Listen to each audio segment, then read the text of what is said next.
Hello friends and welcome back to our channel. It is time for a story. Today's story is called Corduroy and this is by Don Freeman. We hope you enjoyed this story. As usual, we thank you for being here and we invite you to like and share this video. And if you can, please hit that bell so you'll know when we post new stories. Okay, let's get started. Corduroy is a bear who once lived in the toy department of a big store. Day after day, he waited with all the other animals and dolls for somebody to come along and take him home. The store was always filled with shoppers buying all sorts of things, but no one ever seemed to want a small bear in green overalls. Then one morning, a little girl stopped and looked straight into Corduroy's bright eyes. "Oh, Mommy," she said, "look, there's the very bear I've always wanted." "Not today, dear," her mother sighed. "I've spent too much already. Besides, he doesn't look new. He's lost a button to one of his shoulder straps." Corduroy watched them sadly as they walked away. "I didn't know I'd lost a button," he said to himself. "Tonight I'll go and see if I can find it." Late that evening, when all the shoppers had gone and the doors were shut and locked, Corduroy climbed carefully down from his shelf and began searching everywhere on the floor for his lost button. Suddenly he felt the floor moving under him. Quite by accident, he had stepped onto an escalator and up he went. Could this be a mountain? He wondered. I think I've always wanted to climb a mountain.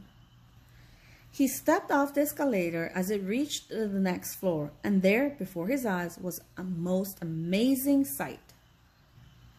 Tables and chairs and lamps and sofas and rows of beds. "This must be a palace," Corduroy gasped. I guess I've always wanted to live in a palace." He wandered around admiring the furniture. "This must be a bed," he said. "I've always wanted to sleep in a bed." And up he crawled onto a large thick mattress. All at once he saw something small and round. "Why, here's my button," he cried, and he tried to pick it up, but like all the other buttons on the mattress, it was tied down tight. He yanked and pulled with both paws until pop! Off came the button, and off the mattress Corduroy toppled. Bang into a tall floor lamp. Over it fell with a crash. Corduroy didn't know it, but there was someone else awake in the store. The night watchman was going his rounds on the floor above. When he heard the crash, he came dashing down the escalator. "Now, who in the world did that?" he exclaimed. "Somebody must be hiding around here." He flashed his light under and over sofas and beds until he came to the biggest bed of all. And there he saw two fuzzy brown ears sticking up from under the cover. "Hello," he said. "How did you get upstairs?" The watchman tucked Corduroy under his arm and carried him down the escalator and set him on the shelf in the toy department with the other animals and dolls. Corduroy was just waking up when the first customers came into the store in the morning, and there, looking at him with a wide, warm smile, was the same little girl he'd seen only the day before.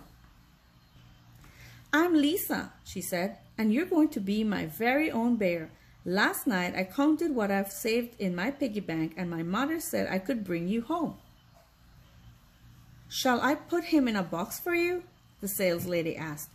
"Oh, no, thank you," Lisa answered, and she carried Corduroy home in her arms. She ran all the way up from 4 flights of stairs into her family's apartment and straight to her own room. Corduroy blinked. There was a chair and a chest of drawers, and alongside a girl-sized bed stood a little bed just the right size for him. The room was small, nothing like that enormous palace in the department store.